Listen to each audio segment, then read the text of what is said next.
अच्छा, ये हमको एक बीम गिवन थी और बीम का हमें वेट गिवन था और वेट जो है वो अगेन एक सिमेट्रिकल बॉडी है, उसका वेट सेंटर में एक्ट करता है, वो हमें 450 kg गिवन था। ये उसने डायग्राम में गिवन नहीं था लेकिन हमने खुद से लगाना है, ये सेंटर में एक्ट कर रहा है और इसको हमने कन्वर्ट करना है वेट में मल्टीप्लाई बाय 9.8, तो हमारे पास 4410 आ जाएगा। एक और वेट अटैच था 220 जिसका moment arm from this point 5.6 था और फ्रॉम हेयर दिस पॉइंट 2.4 था।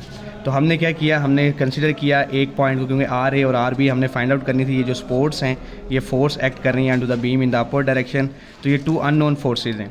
अब फर्स्टली हमने ए को पिवट पॉइंट कंसीडर करके सेकंड फोर्स फाइंड आउट करेंगे और देन जो है वो जब एक फोर्स हमारे पास आ जाएगी फिर हम फर्स्ट कंडीशन को यूज़ करके सेकंड वन फाइंड आउट कर लेंगे। तो पहले केस में मैंने इस ए पॉइंट को पिवट पॉइंट कंसीडर करें।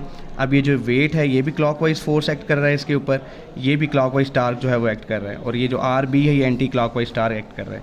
तो आर बी से इस पिवट पॉइंट तक का डिस्टेंस 8 मीटर है, 8 multiply by R B anti clockwise.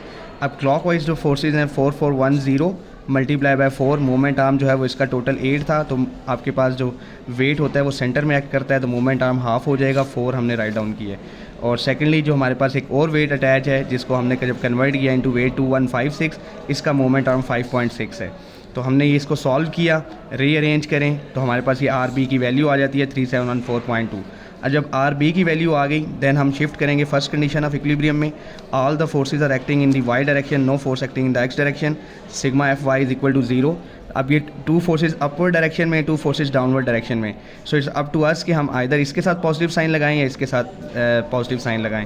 तो अब हमेशा अपवर्ड फोर्सेज के साथ ही पॉजिटिव साइन लगाया जाता है, तो R A plus R B minus W1 minus W2।